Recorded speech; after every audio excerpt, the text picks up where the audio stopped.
ಕುಶಕರತ್ತ ಗೋಲಗುತ್ತು ಸತೀಶರನ್ನ ಒಳ್ಳೆಯ ಮಟ್ಟದಲ್ಲಿ 22ನೇ ವರ್ಷದ ಮೀಯಾರು ಲವಂಶ ಜೋಡ್ಕರ ಕಮಲಕುಂಟರು ನಾಟಕವಲ್ಲ ವಿಭಾಗದ ಮೊದಲನೇ ಬಹುಮಾನ. ಇದೇ ಬಹುಮಾನದ ಗೋಲಗುತ್ತು ಸತೀಶರನ್ನ ಮೊದಲನೇ ನಂಬರ್ನಲ್ಲಿ ಗಿಡಾಯಿದ್ದಾರೆ ತಾಯಿಂದವರು ವಿಶ್ವನಾಥ ದೇವಾಡಿಗರೆ. ಲವಕಲ್ ಪತ್ರ ನುಜಿಪ್ಪಾಡಿ ಚಂದ್ರಶೇಖರ್ ಯಾರು ಲವಂಶ ಜೋಡ್ಕರ ಕಮಲಕುಂಟರ ಮೊದಲನೇ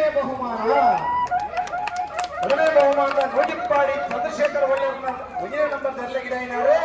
ಕಕ್ಕೆಬದ ಪೆರಿಂಗಾಲ್ ಕೃತಿಕ್ ಗೌಡೆ 11:52 11:58.